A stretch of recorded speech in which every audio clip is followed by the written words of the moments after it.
Are you gonna start singing? Quest Unplayed.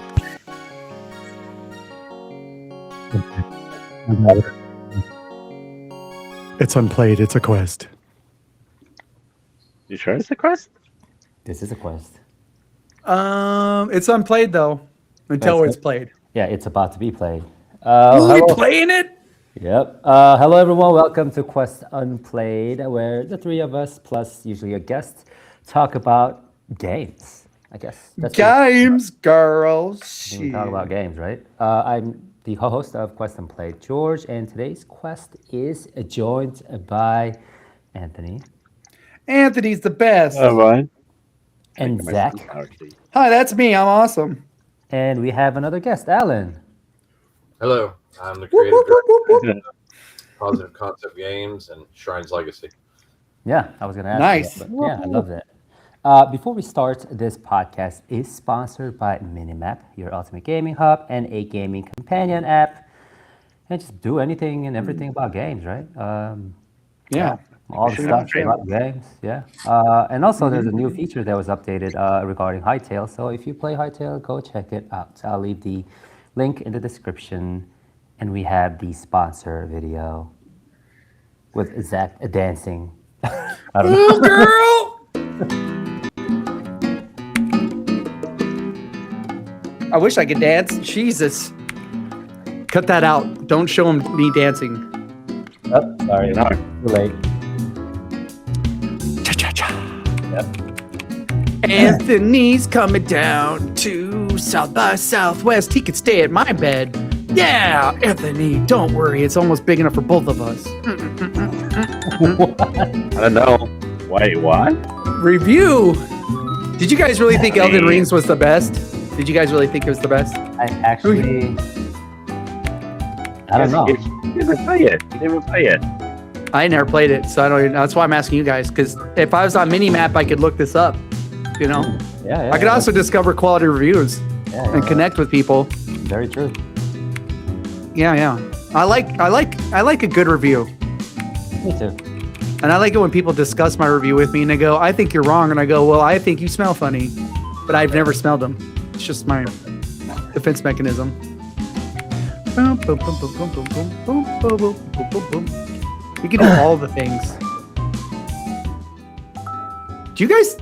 Minimap. You're I had to let that one in there. Does Minimap have like you know what would be crazy? I don't know, you probably already have this, but does Minimap have a thing that shows like who's got the most games out of everyone? And is it Anthony? It's probably not You mean Anthony. I've seen. Probably leaderboard.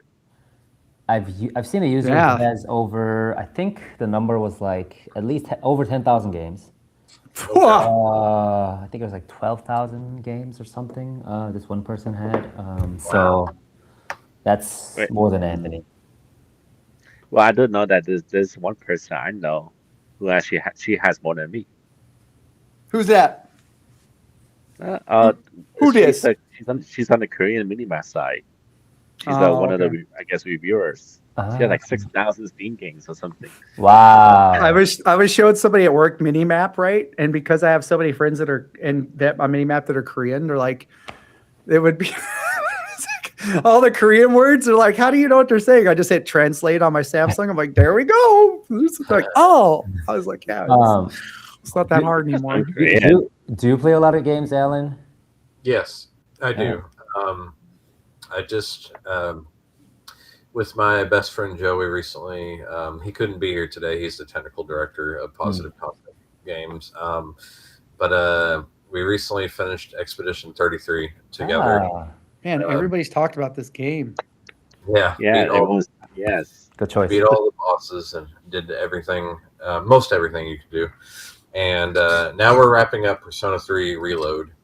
Yeah, Yeah. good So- game.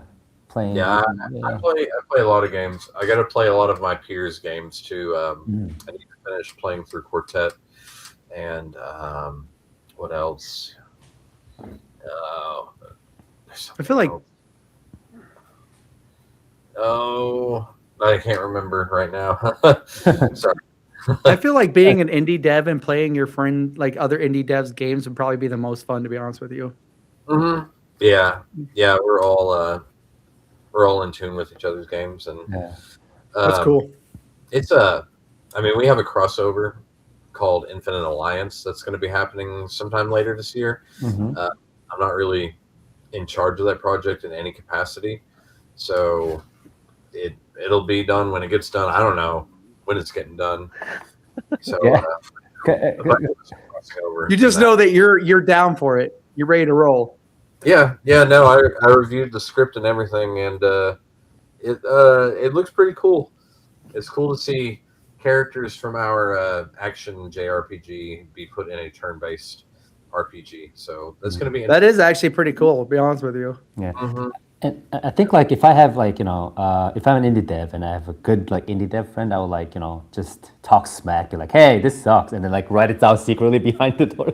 Oh, I'm gonna use this mechanism in my game or something. Like, oh, this Damn, was cool. George, that's bloodthirsty. Oh, Yeah, yeah, I mean, no, but like as a there's a joke. lot of Though. Yeah. there's a lot of feedback that goes on in our channels, and a lot of times we'll straight up tell each other, man, that kind of sucks. Actually, you should do this. Oh, okay. I mean, I thought about it when you were talking about it, and it would almost be like where two DJs are like laying down a track. Mhm. You know what I mean? And one guy's like, man, that loop's okay, but Maybe you should try this. And, maybe you should Yeah, try well- this. As long as you can handle constructive feedback. right. Oh, 100%. Sometimes they I can't handle destructive criticism. No, destructive criticism is useless. That hurts the most. I'm like, why Yeah. are you hurting me? Yeah, I once made him cry, so Ooh. no. But anyways, yeah. So I think it'd be so much like fun to play, but I think you would have like so less of a time because like it's usually on your game, like working on your game or working on your next game or something, like working on a concept. And I've seen like I've been to a lot of these indie gaming exhibitions and conventions. And all these indie devs, like they're at the booth, they're like, "Oh, I had no time to like play other people's games because they were like so busy doing their own stuff." But like if they have like a dedicated time to do that, then maybe it'd be really, really fun. I mean, I don't believe in working myself to death. I have a day job currently, but I minimize as much as I can work. I have to work down. I'm about to actually shorten my hours since now that Shrine's Legacy is out, I'm making a little bit more income. I don't have to work as much. Oh, that's congrats. That's good to hear. Whoa. I don't believe in working to death. I don't think, honestly, I think anybody that believes in working to death has never had a fun outside of work. I mean, a lot of people they work two jobs, and that sucks. And sometimes you have to if you've got kids. Yeah. You got to work multiple jobs, or it just depends. Everybody's situation is different.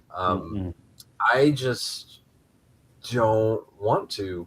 I want to live my life before I die and get old and can't do anything. So I'm just not willing to overwork myself, even though I already kind of do overwork myself in a lot of ways. But last year was a very busy year. We were going to be launching Shrine's Legacy, and we're still working on it in a lot of ways.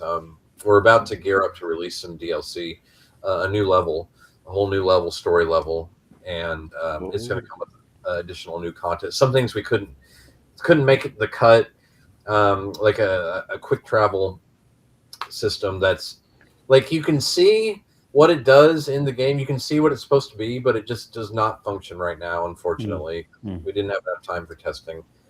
But we're still working on stuff like that. We're localizing to a few languages, and then porting to Nintendo Switch and Switch 2 is going to be coming up, and hopefully other consoles, and hopefully eventually a physical edition. Oh wow. Woo, Anthony. Yeah, physical. You heard. Yeah, Anthony loves I physical. did hear. Yep. Yeah, physical is my jam. I think physical to me though. I've been thinking about this a lot lately. I kind of want to go back to doing physical. Yeah. Kind of just, even if I played on Steam, but I have the physical copy, I would still be happy. You know what I mean? Yeah, Think about this. Yeah, it also depends on. Steam is like license and games, and then physical is like you have to have that ownership. You feel that ownership, kind of. Plus, it's just kind of cool. when people not even just do physical, but when they go back to like the old analog, like, you know what I mean? Like I saw somebody taking old Japanese Wii's and turning them onto English so that he could sell them to Americans. And my kids have my Wii and they don't use it. I'm almost like, hey, give me that back. Yeah. I want my Wii back. You guys are not playing this thing. Yeah, really. But it's just like having that ability. I kind of miss it, to be honest. I'm not saying I really do miss it. I really do miss it. So yeah.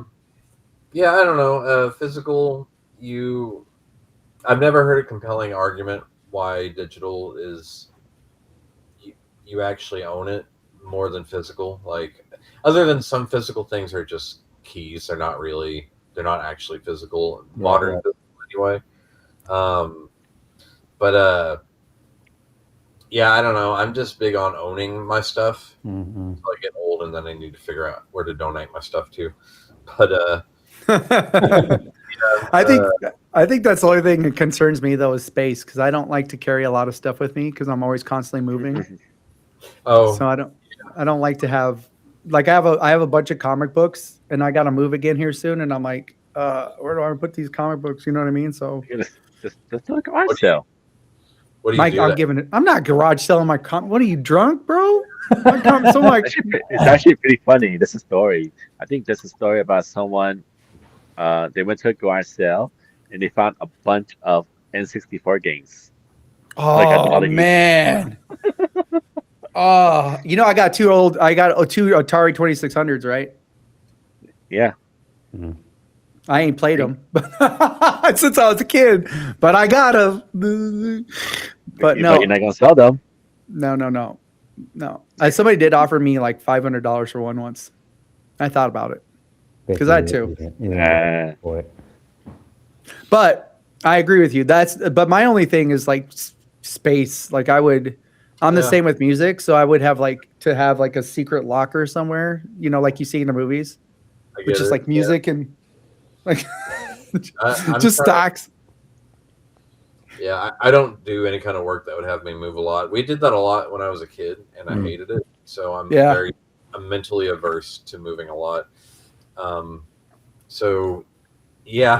I get it. That's why I need to get a bigger house. So that's what I'm working on next in my life. Or build yourself a really good weatherproof shed. Just to use it for storage of all your stuff. Maybe. Yeah, maybe. Yeah. I always thought about that. I'm gonna have to have myself a man hut when I settle down all the way. I just need I need a basement that has basement sounds good, yeah. Basements are dope. Do you live somewhere that you can have a basement though? Because here you can't have basements. It's the ground's too rough. Yeah. I live in Indiana. Okay, yeah. You can get yourself a basement. Yeah. Mm-hmm. I need to get a basement anyway. I don't live in a house with a basement right now, which is scary when tornadoes happen. So. Oh yeah, yeah. They do get tornadoes there. I went to high school in Indiana, right? I went to high school in Indiana, so I know the tornadoes and all that stuff. Yeah, that's happening there. Yeah. I lived in Iowa, so yeah. I'm not from there. I lived there. It was like every other week I was like, "There's a tornado." Kids are like, "What do we do?" I'm like, "Hide. You'll be fine. We got a basement. Go down there." Yeah, basements are great. Yeah. In fact, we had my so when me and my wife got married, the day before we got married, all my family was down from Wyoming. We don't get tornadoes in Wyoming, and we were at the Pizza Hut because that's the only place in town. That's how small this town was for our dinner, right?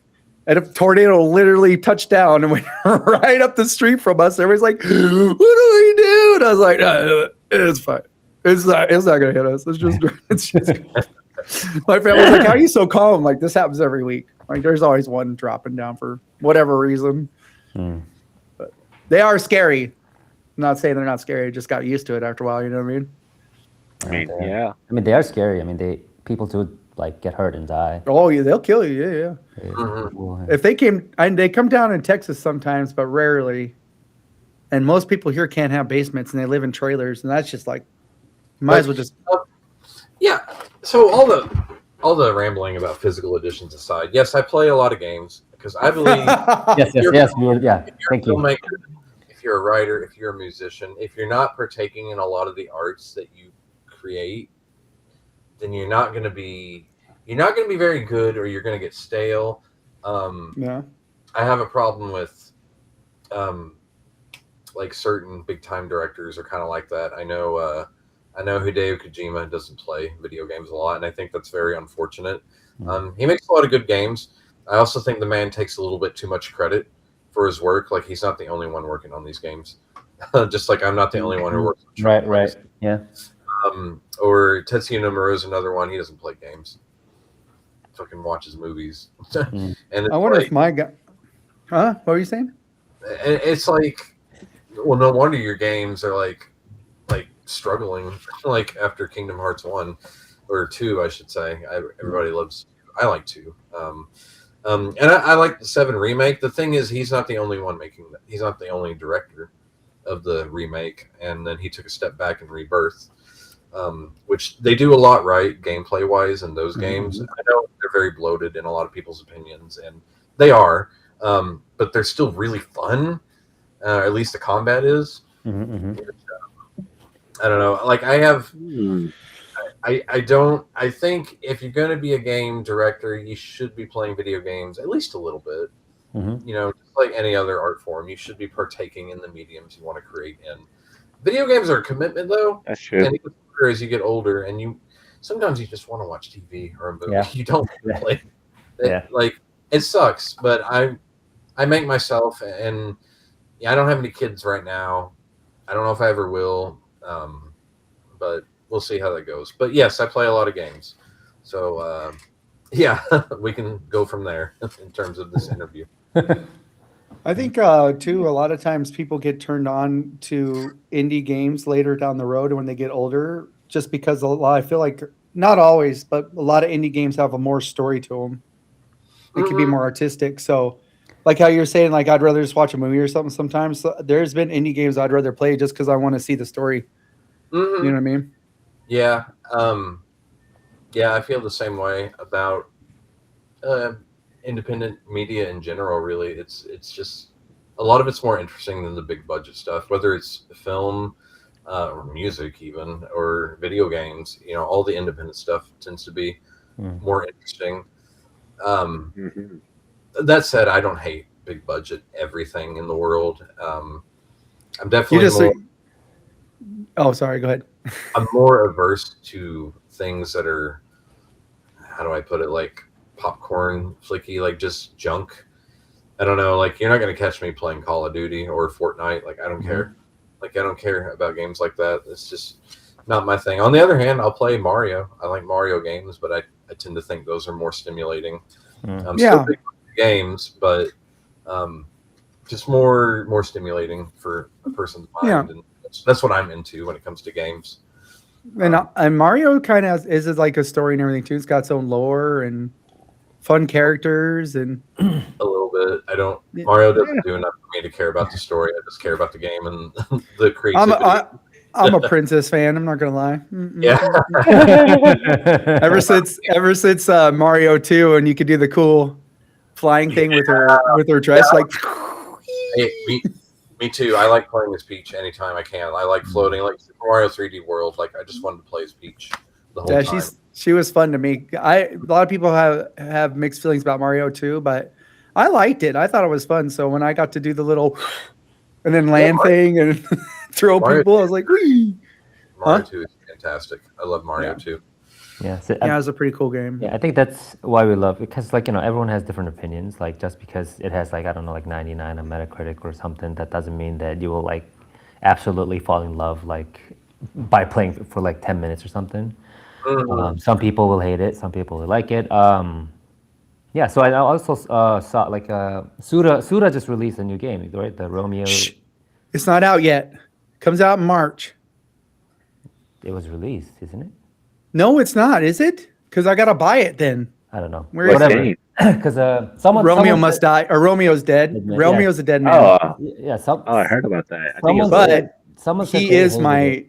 He's my favorite producer or video Romeo's but he does play video games, FYI, just so everybody. He does. Suda. He does. His name is Gochi Suda.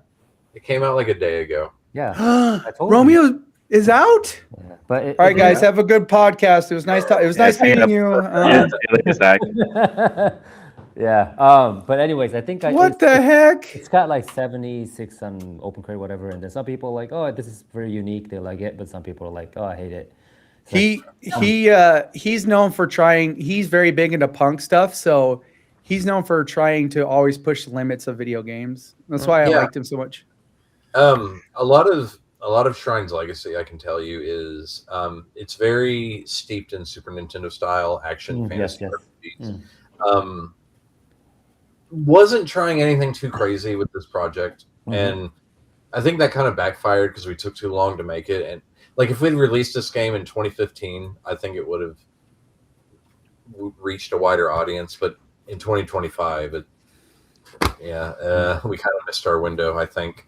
That being said, response to it has been very positive overall, mostly positive. Yep. I saw that. We're continually improving it as much as we can, but trying to be done with it, any extra content this year, and move on to the next project. Because going forward, we want to do more interesting concepts. I have all these unique, I have stronger ideas in my head, stronger premises, stories that we want to tell. Shrine's Legacy was never meant to be that, admittedly. I did try to tell a strong character-driven story. I tried the best I could. I think there's still some things. We're going to go back and clean up some cutscenes at some point, make them a little tighter. But, I mean, the story that's there is what's there. But, I mean, I think we can do better next time with a stronger concept. And it was always supposed to be a foot-in-the-door project, but I still think if you play co-op with a friend, a loved one, kids, spouse, whatever, like, you're going to have a fun time with it. I agree. Yeah. I think co-op is fun, and I'm glad to see that there's been a resurgence. I know that we've talked to a couple people, and they're like, we talked to one company, and all they do is couch co-ops. Oh yeah, I thought that was pretty cool because it's. I understand, like, a lot of my friends don't live near me, so I can't really do that with them. But when you can have friends over and play, it's just like such a fun experience. Yeah, unfortunately, it's not couch. It's not an online co-op, Shrine's Legacy, but you can on PC with Parsec or Steam. You can do Steam remote play, and you can do it online that way. But it's not going to be built into like the Switch port coming up. So it's unfortunate. Okay. It's actually a lot more programming than you would think just to play online, even if it's just for two cooperative. It's actually, I believe it, a lot more difficult than you would think. And I'm not the programmer, so I can't speak on that. But yeah, I think. But you know that the programmer has said to you, "This is so much more work than I thought it'd be." Yeah, well, I'm doing stuff like cleaning up maps in Shrine's Legacy right now, because there were some things that weren't completely to our level of satisfaction on where you weren't happy with it. Yeah, and we're just kind of cleaning some stuff up, and it's February. We're in February 10th. We've still got a little bit of time to keep, patching it, adding a little bit of content that we had planned. And the DLC was planned for after. Well, we kind of wanted it on launch, but we didn't really have time, so it was the decision to cut it was a pretty easy one. It's an optional level. It's going to be the hardest level in the game. But yeah, it harkens back to the old like Secret of Mana, Legend of Zelda, Soul Blazer Trilogy, Illusion of Gaia, Terra Enigma, all those games. Did you all three play it? I played it. I played the demo, or not the demo, the key you shared. Yes, I did. Okay. Okay. So, I thought at first I was gonna die right away. Yeah, I thought you were supposed to die right away. I was like, "The fuck is this?" Like 4 guys. It's like hit A to attack. I'm like, "What the hell?" So I just started fighting. Yeah. Oh, thank God. I actually did realize that after. Well, because you're like hanging on the edge, but I was like, they showed up. I'm like, is this like one of those scenes where I'm supposed to die? Because there's a big ass dude here and some ghouls. I was like, what the hell? No, we need to buff that character in the intro to make the player feel more powerful. It's another thing we were meaning to, but never got around to it. just tiny tweaks here and there. Mhm. But I mean, yeah, it's it's just a lot like those old school games, and Yeah, it's SNES style. Yeah. Mhm. I don't think we'll ever do that old school ever again, or at least that old school feeling, because it doesn't really appeal to enough people. If that makes sense, it's like if it feels too old school, it frustrates a lot of modern players. So like you That's have to true. That's you have true. to say there's no autosave. And after this game, and after the feedback we've gotten, we're like, yeah, we're going to do like autosave from now on because like people they can't handle it. Look, I'm a writer. I just want to tell a story. I think video games are the best medium to tell stories in. Mhm. Mm-hmm. I 100%. think it's better than books, music, movies, television, plays, operas, anything out there. I don't think anything comes close to video games because that's like all those things lumped into one. But you, the player, have more control over the experience than anything out there. Even like an interactive play where it's like, oh, we're going to get the audience involved. It's not. It's never going to. You have so much control in a video game. I mean, granted, the designer is going to make it how they want to design it, but at the end of the day, it's still going to be you kind of go at your own pace, you kind of do it your own way.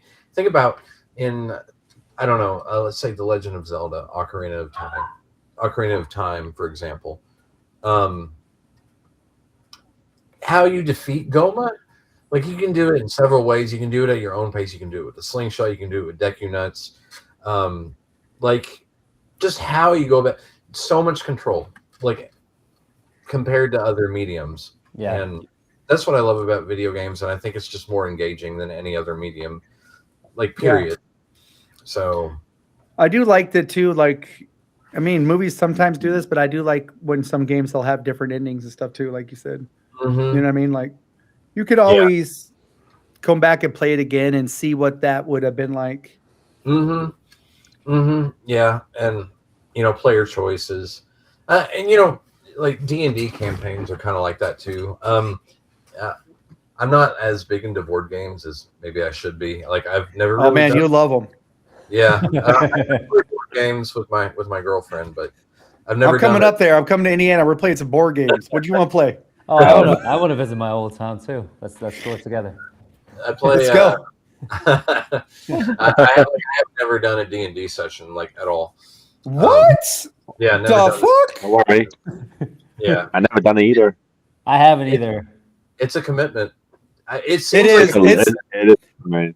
So like- that's the one thing that turns people off about D&D is one session can last like years. 8 hours, and then that's just like one, and you're literally still level 2. You're like, when do I get to use this spell? They're like, well, you got to be level 4, and you're like, Yeah. well, what level am I now? They're like 2. You're like, we've been playing for like 8 hours. Yeah. Like, where's my 4th level? And you Well, you can got have to a go lot, to this town, and you got to fight this orc. And you're like, there's a lot of creativity in D&D campaigns. Like I totally get it, but I don't. There's just something about the visuals, the design of a video game that just appeals more to me Mhm. in terms of what's my favorite artistic medium. And I don't even think there should be a discussion anymore whether or not video games are art. They clearly are. I don't even want to debate it. Like, what's the debate? Like, they are. It's not any different from freaking film or or television or music. Like, yeah. all those things are treated like serious art forms. So, yeah. I mean, what is a medium, right?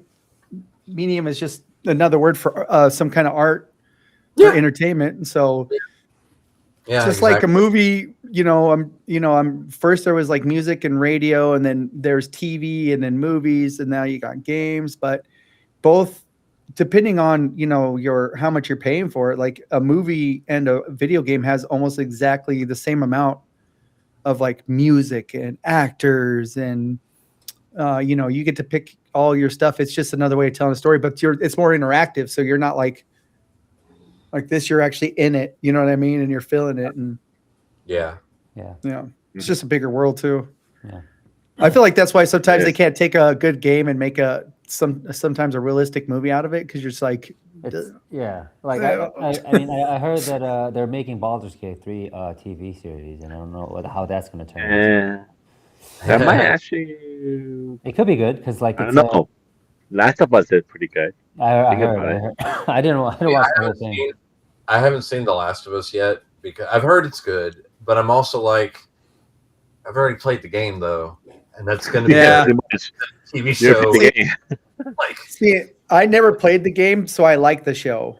And somebody Okay. told me if I played the Okay. game, I wouldn't like the show as much. Okay, you should probably try the game then. Now, the game's It's like great. one of PlayStation those. yeah. I don't It's like even one of like. those, like, if you play the game and then you already know the story, but then you want to watch a movie about that game, you realize, oh, they should just make a different adaptation, like a side thing of that movie or the game, like something that we haven't seen in the game. Yeah, that's pretty cool. I like that. Yeah, Yeah. it's That's oh, go ahead, sir. Go ahead. it's a really good game.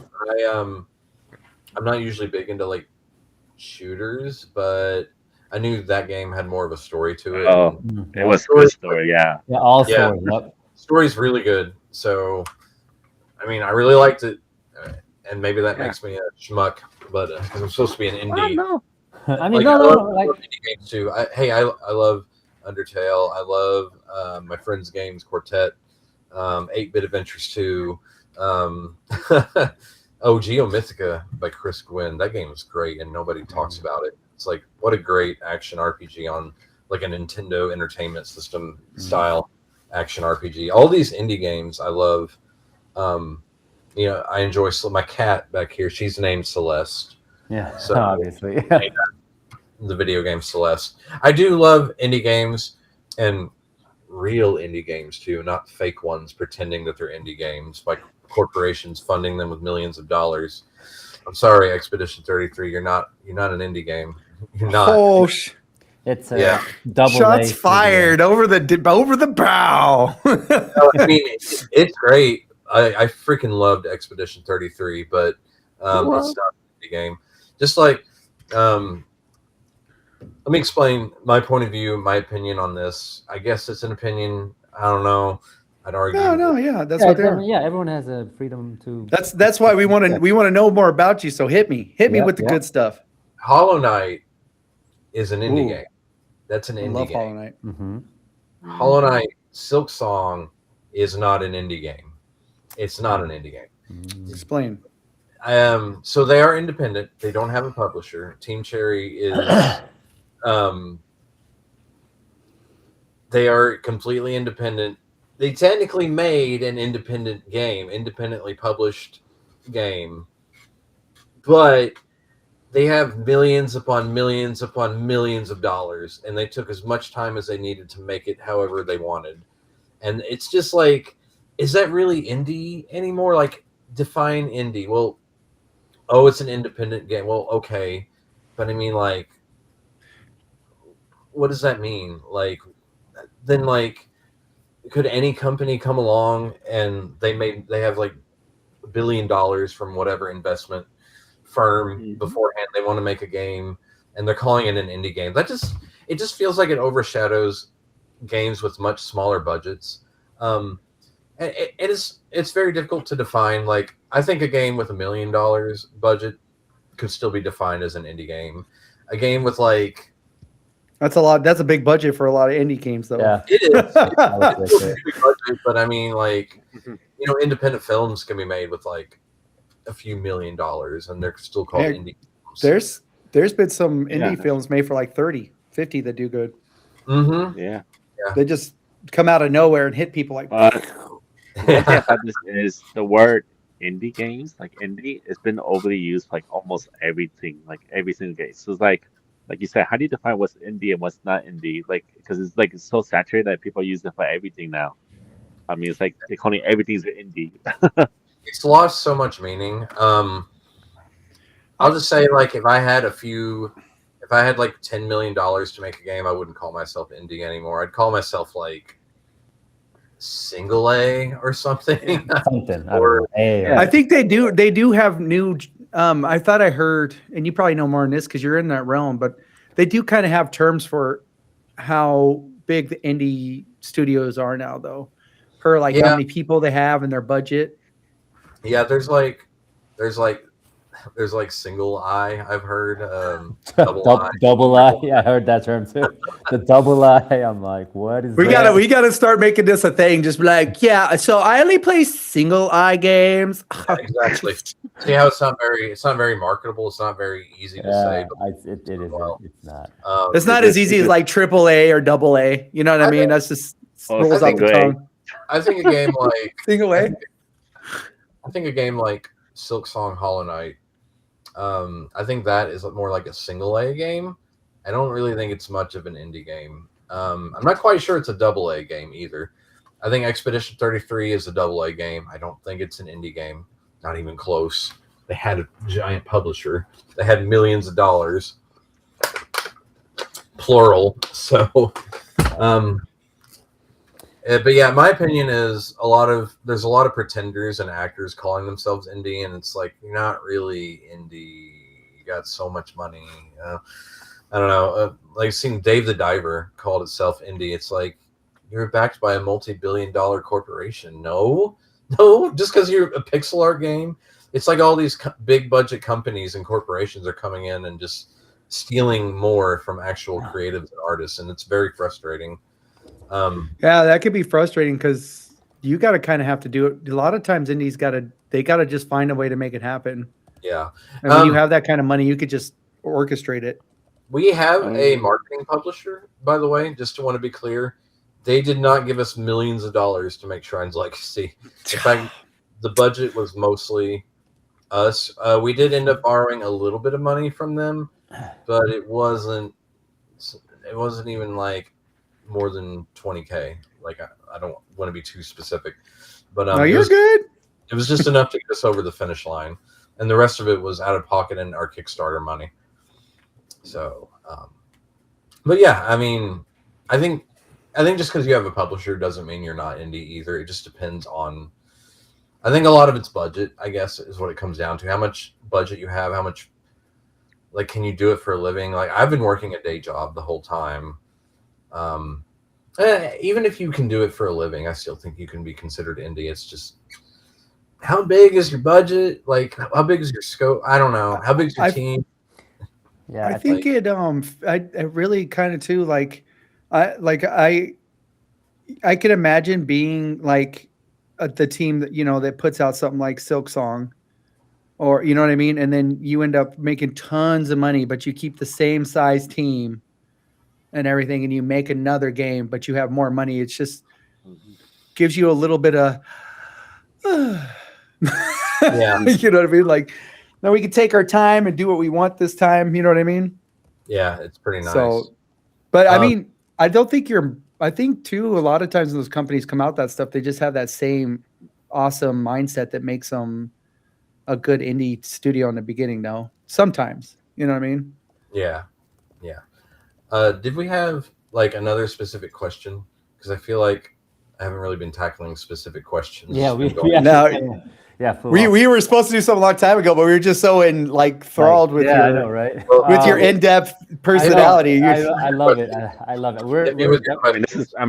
This is how we usually roll. This is and also, like, we love hearing more about, the indie dev themselves, like about their opinions. I mean, obviously, we're going to be talking more about, and of course your journey, like exactly, like what they think about, and like what their idea is, and especially your struggles, because everyone has a struggle when it comes to developing video games.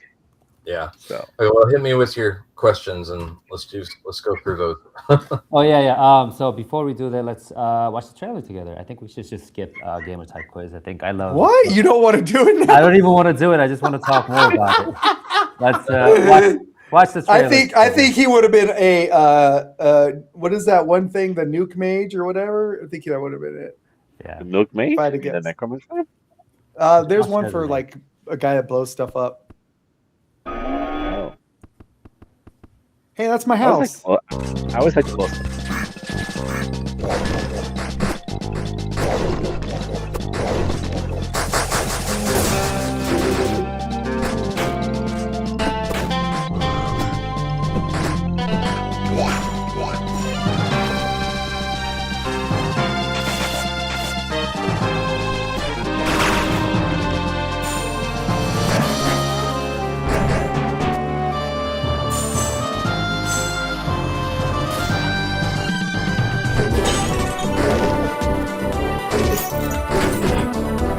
love this music.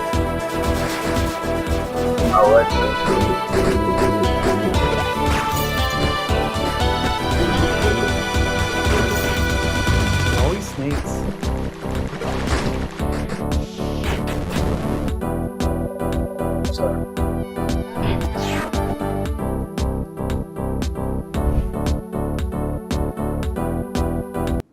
Actually, the music was composed. This piece was composed by Aaron Ishibashi.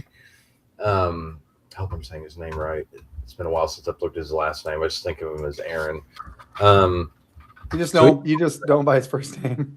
Yeah, I usually refer to him by his first name when I'm talking about him. But he composed it for the desert level in the game, and we used that for the launch trailer there because it is a very good piece actually. It had it made me feel 16-bit-ish, but then at the end had a little bit of the you know what I mean? Yeah, It has that pumped up. Go for it. Aaron Ishibashi. Yep, that's right. So I kind of had that right. So yeah, very talented. Shout out to Aaron. Yeah, very talented man. He is a wizard. No, very influenced by Nobu. He's a wizard, Harry. Yeah, we got that track from him a long time ago. That's pretty dope. Yeah, so I was gonna ask you the question, like, you know, how you guys work on the music. That was also one of the questions that I had in mind, because, you know, like, it's I just had an interview with another person like yesterday, and one of the things that a lot of the indie developers kind of struggle is usually like marketing and music. Those two are the areas that most of them, not all, but most of them are not familiar with. So I was just wondering, like, if do you guys like collaborate, or you guys like outsource? Do you guys have like friends? How we worked on the game, is that the question? For the music. Oh, for the music. Because I know you said you got that one guy, but Joseph Duke, my co-dev and technical director, he did most of the soundtrack, and we had that's awesome. Rashi and Tyler Muir did a track. So each of them contributed one track, and Joe did the rest of the music. But yeah, Joe's responsible for most of the music in the game. So yeah, most people like it. Some people are iffy on it, but not every soundtrack's going to hit everybody. I like it for the most part. But yeah, that's Joe. He did it. He did most of the music. So thank goodness there's two of us, because you said marketing and music. Well, I handle marketing, and he's done the music. So that's perfect. Toby Fox is the programmer, and he did music. So it's kind of a similar thing. Mm-hmm. That's a perfect combo, I would say. So how did you guys two like meet? I would say, like, well, how did the whole studio thing start? So we met in high school. I think it was about 10th grade. I think I was in 10th grade and he was in 11th. We started talking about Super Nintendo games, and we exchanged some games that we both liked. I think I recommended Dragon Quest VIII to him at the time. He recommended Shadowrun and Illusion of Gaia, things like that. And that's how we met. And later he approached me and asked, hey, can you come up with a story for a game concept? And eventually I pulled from this childhood story that I made up to my younger brother. I used to tell when we were kids. It was called The Sword of Shrine, which is in the game. It's the weapon of the protagonist. Right. The game is called Shrine's Legacy, though, because that's just a better title. And yeah, I mean, that's where it started. He just approached me, and I said, well, we're going to do this like simple, like traditional RPG concept, and it'll be simple. And it wasn't simple. It took like almost a decade to finish this game. And I'm glad it's out there now. So, but yeah, we met in high school. We went to college. I went and bought a house, and we live together now. And we've just been working on this game for years. And a lot of time we were going to school and working. And yeah, that's part of why it took so long, because we were doing other things in life. Mhm. Yep. Yeah, that's because I'm always curious about like the one thing I'm always curious is like how did all this start? Because everyone has different stories. Like you're like, oh yeah, I think that's the coolest story is when you find out how it all began. I know, right? That's like the how the legend all started or something like where it all began. You know what I mean? Like Yeah, Where just, like two guys are in a bar and one's like, "Hey man, want to make an indie game?" The guy's like, "Yeah, yeah." and then I don't yeah, even it know. turns out it's a lot harder than you would think. Yeah. And Oh, we believe it. Yeah. yeah. shouldn't have made an RPG as our first game, but I mean, but Really? you did the hard part, so like maybe the other one. I Didn't. feel What? like RPG is always like very hard. I Yeah. would say, You have to why would you say that? If you didn't make an RPG, would you make something else? yeah, you need to do a smaller scale game, like as your first project. It helps you learn better. Unfortunately, we Okay. just kept sticking with it because we're too hard headed. You're just So- like, we're gonna do this no matter Yeah. what. Yeah, we got it done, so there is that. Yeah. So even though it was rough, and you guys probably at first was like, or I'm sure there was probably a time when you're both like, "What are we doing?" Yeah, plenty of times. Well, we might as well finish it now. Yeah. Because But that's awesome. You kept going because now Yeah. you look at you got your finished product and it's dope. Yeah, it's done. It's not like perfection, but it's done, and we're gonna keep improving it a little bit here and there until it's about where we wanted it to be. And based on feedback, we'll do what we can. But yeah, definitely. Well, I know one of the last things we're going to do is play through the game and do a developer's commentary through the whole game and put it on YouTube. 'Cause I think like- that's actually cool. Ooh. I like that. Yep. Yeah, I like director's commentaries, and that's something I've always wanted to do. Nobody does that though. It's so weird. It's like I think one of my favorite streaming sessions was with help me George. The guy they just actually released their cut. It was that one game. It was super fun. mhm. There's so many of us. What are you? No, it was I want to name it Siopon or Irony. yeah, Irony. And so the developer actually came to the stream while I was streaming it, and he was super nice. And like it was probably my favorite stream because he just was in the chat the whole time and talking it up. And like I really love the game, so I was just asking him questions. It was just like probably one of my favorite, besides this podcast, probably one of my favorite content I've ever made.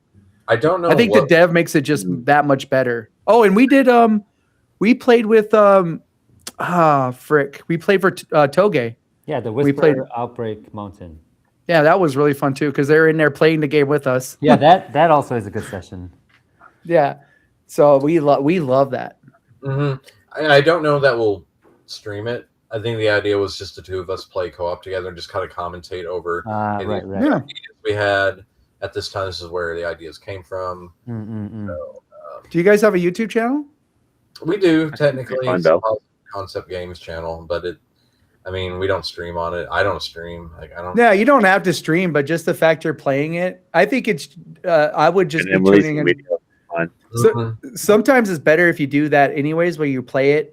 If you're just two devs talking about it, and then record your thoughts and then upload it, so you don't have to worry about chat cutting into your conversation. You know what I mean? Yeah. Because the whole time chat's gonna be going like this, and you're gonna be like, "Hey, yeah, George, yeah, welcome to the stream." By the way, when I was making this character, Yeah, we probably won't do that. We'll probably just record ourselves playing and talk over it. Just I think by that'd be dope. like they did some director's commentary on like Jack and Daxter 3 back in the day, and I always thought that was really cool. I think it was for cutscenes though. Yeah. So I just want to do a whole playthrough and do a commentary over it, and I just want to do that for all our future games. So Yeah. I love that. I actually think too, if developers, we just recently had a developer on the stream who has a very good YouTube channel.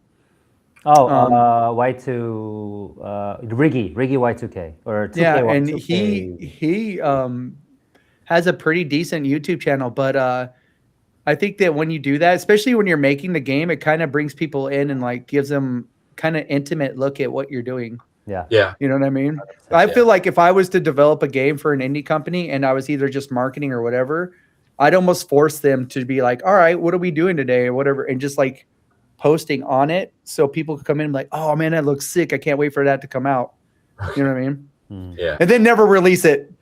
Like, when is this game coming out?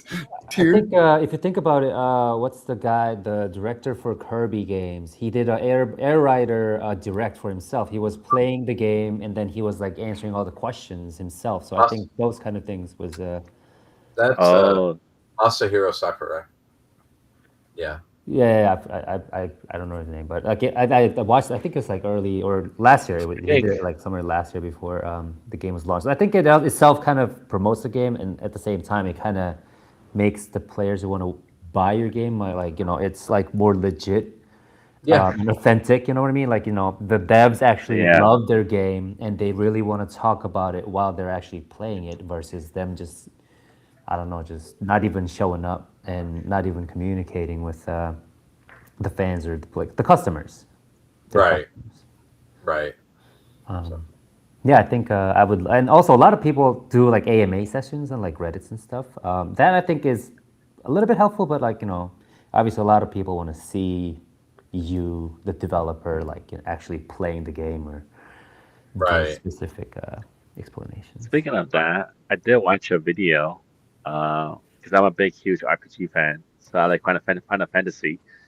So when I was watching the video for Final Fantasy 16, the developer was there. One of the developer who did one of the parts of the game, which is the combat, Ryota Shuzi, who was also a developer for Devil May Cry, and he was doing an interview with like someone was playing the game, like this one boss fight, and he tried to beat the boss but couldn't beat the boss. So he said, "Okay, pass me the controller and let's talk, and I'll play." And he played that boss fight, and he put it on the hardest difficulty while getting hit once while doing an interview on the stage, wow. and the crowd was like cheering. Yeah. Yeah. Yeah. Love it. Yeah. If you actually play your own game, you get pretty good at it after a while. Yeah. I would hope so. I would hope so. I also did a lot of testing. Well, there are some developers or some directors where I'm like, they don't play video games. I don't even think they play their own game. I think they just like get a little. You know what's my favorite is when developers for like PvP games make a game and they're like they know every character and what they do and they get in and the people who just get in the game just whoop them. They're like, well, we're just developers. We're just made the game. And you're like, dang, my guy. Last Saturday, I beat a developer in his own game last Saturday. It happens sometimes. That's cool. Yeah, and then I think there was like a backlash. I think it was like from Blizzard or some big company, and then like the designers or some, I don't know, like some developers try to play the game, but they didn't know like the skill names and like how to use them. And then people are like, "Bro, do you guys even actually like play the game? Do you guys make?" And there was like a big backlash. I forget which game it was, but it was like a couple years ago. It's like, do you know the lore of your own game? Yeah. The answer is no. No, we don't know the lore of our own games all the time. I can't answer every. Yeah. My brain is crammed with so much. I don't remember. I wrote down all the rules to not contradict anything, but I can't tell you everything off the top of my head. Toriyama couldn't tell you everything about the lore of Dragon Ball. He couldn't tell you everything. True. Yeah. People love that man. And if he can't tell you everything, if he doesn't know every little detail, then, I mean, that's just the truth. Tetsuya Nomura has no idea. I think though, going back to what you were saying about how some developers don't play their video games and stuff like that too. If you think about it, it's kind of like directors or publishers of movies who don't watch movies or don't care about the movie and they just put movie out for money. You know what I mean? Yeah. So I think even though you may not know the whole lore, the fact that you've actually played the game and you play games and you know the most important parts of it and the parts you worked on is probably way better than people are just like, let's just put it out there and see how it works. So. Yeah, I mean, if people ask me questions like, why doesn't Aklor just destroy the gemstone? Because the main villain get away from me, nerd! No, the main villain is trying to scattered the gemstones, which the gemstones can restore the Sword of Shrine to its true form, and people are like, they try to act all smart and like, what? I hate it. Gems. It's like because he can't. Like literally, First of all, if he tries to destroy it, it like causes him pain. It won't kill him, but it causes him pain, and he cannot destroy them. Like he just can't. So he has to hide them. Like that's how the gems were created. They were created because, like, I know this, and I feel like it's explained somewhere in the game. I can't tell you where, but it's there somewhere. Somewhere I explained it. I don't know. And not everything needs to be explained either. It needs to. No, People need to- it's like when you go to the movies with that one guy, and he was like, if they would have done this right away, I'm like, and you wouldn't have had a movie. It would have been 5 minutes. We would have walked out. Yeah, You would have exactly. paid $20 for 5 minutes of a movie. Shut the hell up and watch it. Yeah, like, especially for the horror movies. Like, why don't you just like leave the house? Like that we wouldn't even have the movie itself. Like, just Yeah. watch it. Like, I went to I can't remember. I went to a John Wick with one of my friends, and the whole time he's like, if they had rifles, just let it ever happen. And I was like, bro, just watch the movie. Shut up. Just watch the goddamn movie, man. It's a movie for crying out. There's no guy with the camera like, okay, now go in real life either, man. Exactly. Calm It's like down. when they get technical and then be olfactory. It's like that shouldn't happen. It's impossible. Yeah. Just watch the movie. yeah, I have so many friends like that. They're like, but actually, I'm like, actually, shut up. Yeah. Okay, I'm trying to enjoy the damn movie. like, So you have the next question. I'm sorry. I've got. I just want to because I got a You're friend good, brother. on me. You're good. So oh yeah. Yeah, go ahead, Zach. No, you go Hi, for it. Zach. Zach. Why? Oh, okay. So is with all this going on and stuff like that, do you have? I mean, you were talking about how you don't want to do an RPG. Do you have plans for after Shrine? yeah, we've already got a game in mind. I don't want to announce the title yet, but I think we finalized the title recently. Some of the script was being written, but I kind of backed away from that. And right now I'm just writing. I've been working on the Bible. I'm calling it the Bible, about what the lore, the story, the concept, ideas. Just getting some pre-stuff done. Right now I've been stuck doing map cleaning and Shrine's Legacy, so I've kind of backed away from that. But our next game will be stepping away from an RPG, and it's going to be more of like, I guess I would say like a puzzle adventure. I don't want to reveal the concept here Yeah. on this podcast yet, but it's something different. It's something a little more indie, for lack of a better word. And Okay. yeah, it's all I'll say is I was inspired by Avatar: The Last Airbender, and someday when we reveal our next game, I'll talk more in depth about what the idea came from. It came from a specific character in the show. Wow. I already like the inspiration. Don't tell us too much more because you're giving up all the beans. You're like, I'm not going to say, and then you kept giving us more beans. Well, we're going to keep some RPG elements in because we don't want to isolate our current audience, and we want to get back to making another RPG someday, but we kind of need a break.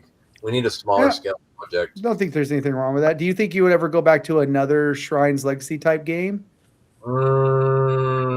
Probably not exactly like that. Another RPG, yes. Another medieval fantasy Super Nintendo style? No, I don't think so. No. I think I'm done with typical fantasy. I'm gonna do more like weird stuff going forward. Shrine's Legacy was more typical fantasy RPG fare, and I am a big fan of surrealism. So, Okay. like, I want to get.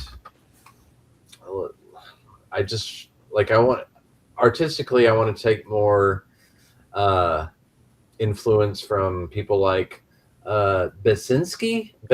He's a Russian artist. He's called the Nightmare Artist. I'm really into like surrealism, and I like the art made for albums like okay.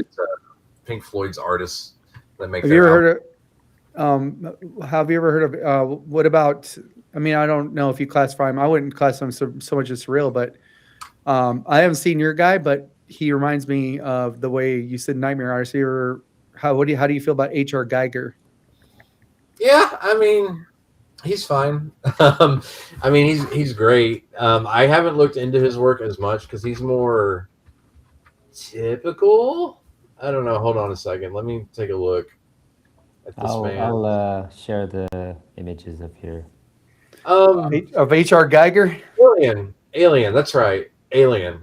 Yeah, his work inspired like the look of the xenomorph. Actually, Yeah, the first actual xenomorph was in Heavy Metal Whoa, magazine, but it this was is actually a demon in the sewers. That's pretty Yeah, crazy, quite though. interesting. Yeah, Yeah. I love the art already. Like I just searched it and Those guys need to eat. They're a little Oh, I feel hungry. like yeah. I feel This like I is the want. I feel like artist. He's his name Belinsky. I need to look up how to pronounce it, but yeah, like I'm actually into stuff like that, and that is such a jarring contrast from Shine's Legacy's art style, and I don't think people are going to be expecting it. So I kind of want to ease people, like get people fans of our work used to. it also feels like is this So how probably not going to go games pixel started? with it, huh? No, our next game is going to be pixel art, and then probably the third game after Oh, that. Yeah, we're probably going to do pixel art again, but we're going to do a different art style, and it's going to be a little bit heavier, but it's going to have a hopeful message because I think there's a lot of dark things going on in the world right now, and What? yeah, and we need a lot of messages of hope. Not necessarily overly positive all the time, upbeat, but I love positive. yeah, and a lot of people do, but it just we need hopeful messages in our stories and our art right now more than ever. So although I like dark imagery, I also like having a hopeful message in Yeah. my stories too. So, I, but yeah, I think if you do it right, that if you do it right and you take the contrast the right way, the dark is what accents the good, like a light ending. yeah, You know what I mean? yeah. But hopefully the next game connect resonates with enough people. Yes, but yeah, we do have a plan for our next project. It's not going to be purely an RPG. We'll keep some RPG aspects in it, but much smaller scale. But I think it'll have a more compelling premise and concept. Can't wait to announce it. Hopefully, we can announce it. I don't know, maybe next year because we still You got let us know, and we'll because we want to be a part of it. yeah. I really want a part of it too. We got to do. Yeah, yeah. We gotta get some more. We gotta get some stuff done in Shrine's Legacy still, which Yeah, is- yeah, that's 100%. Yeah. Yeah. But then Well, after that- I kind of am glad. I know that a lot of times people who buy games, they kind of get sad when the developer just kind of falls off. yeah, So it's nice that you guys are still putting work and stuff in there and doing stuff because I know friends of mine that just they won't even play a game unless it's actually somebody's actually done some work on it. You know what I mean? Yeah. yeah, we're still improving it until it's where we want it to be, which will hopefully be in the next few months. It'll be, and then we I can love get it that. on the Switch. Yeah, That's pretty cool too. Porting it to Switch has got to be kind of a fun feeling, right? I know it's probably hard, but fun. Game Maker, the engine that we use, Game Maker Studio 2 makes it a little bit easier to port to consoles. So, Okay, cool. yeah, at least according to Joe. So am I gonna be sitting on the plane next to somebody playing your game on a Switch 2 someday? You could do that. You could play it on Steam Deck right now, actually. Oh, wait, Anthony's supposed to give me one for my birthday, so I'm waiting. Yeah, Anthony's got like 7 Steam Decks, so I'll probably snatch one too. I'm like, yeah, you got a couple more days. Ever since the Switch, I hardly ever use my Steam Deck. Really? Okay. Well, I would say ever since the Switch 2 came out, it's like, oh, like if I go back to Steam Deck, I feel like this feels different. It feels like on the level. I don't like It's a this. It Switch feels 2. weird. Yeah, it's like one of those things. And so, is your studio going to get any bigger? You think, or are you guys going to keep it kind of where it is right now? Joe wants to get another like a full-time artist on board. I want to get a full-time programmer, but he's the programmer. He's more adamant about getting a full-time artist. But Because you do the marketing and stuff, and he does the programming. So just having an artist, he probably the pixel art was done by a lot of contractors, a lot of them talented people, and we it would be nice to have a full-time artist. Um, I don't know. For me, I feel like programming is more intensive, but I don't know. I could be wrong. It's always art seems to be the most expensive thing, but we'll see. Really? We would have to get someone who is willing to take a cut of the next project, like split it 3 ways.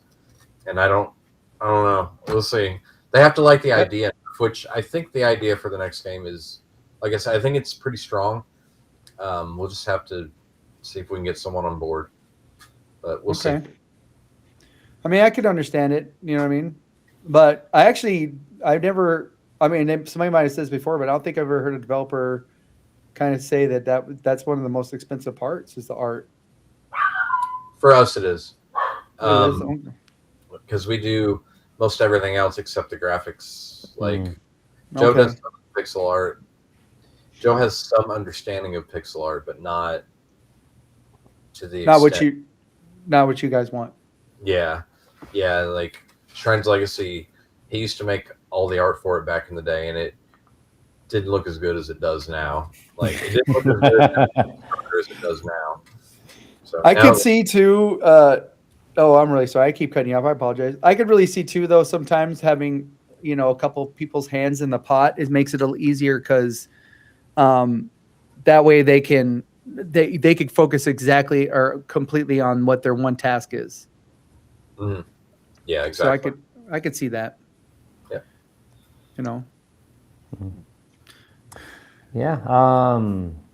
I think it's kind of time to wrap up things. But do you have anything you want to add before we go, Alan, to the fans or the players who play the game or who would like to play the game?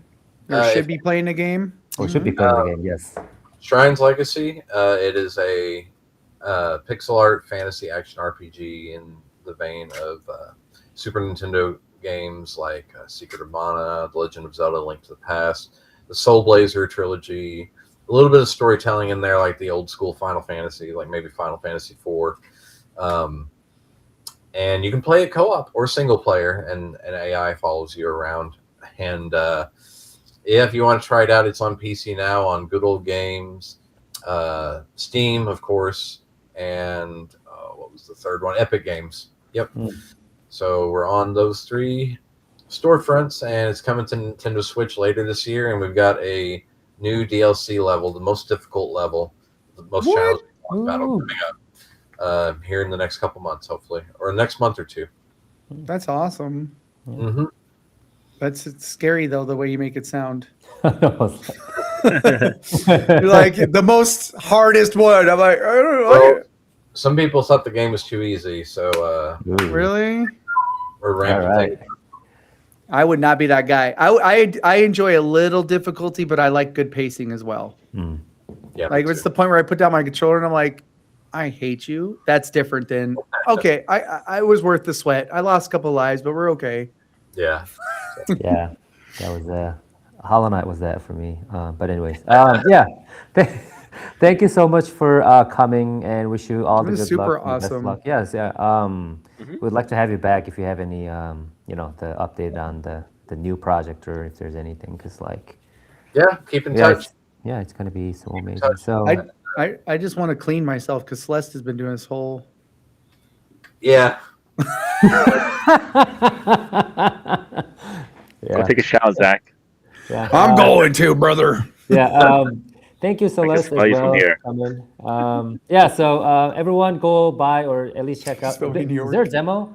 Can you have a demo? If Not anymore. Because it's been out for a bit, right? yeah. Yeah, it's been out October 7th. We might put a demo back up at a later time, but our publisher advised against it for money reasons. Was that Indie.io? Yeah, Indie.io is our publisher. Yeah.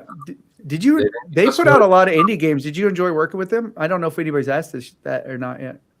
Yeah. Yes. I think they did a lot of good for us.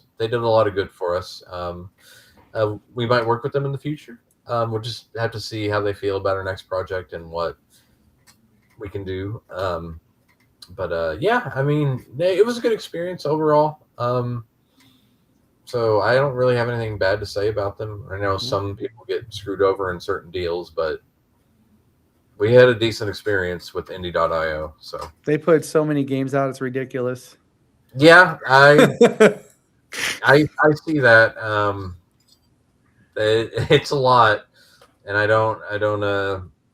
I can't comment on their Yeah, marketing. you can't- Oh, Yeah. I just noticed it because I follow them, and it seems like every couple of days my mail goes, there's a new game, but released by Indie.io, and I was like, great, well that's fine. I don't have money for it, so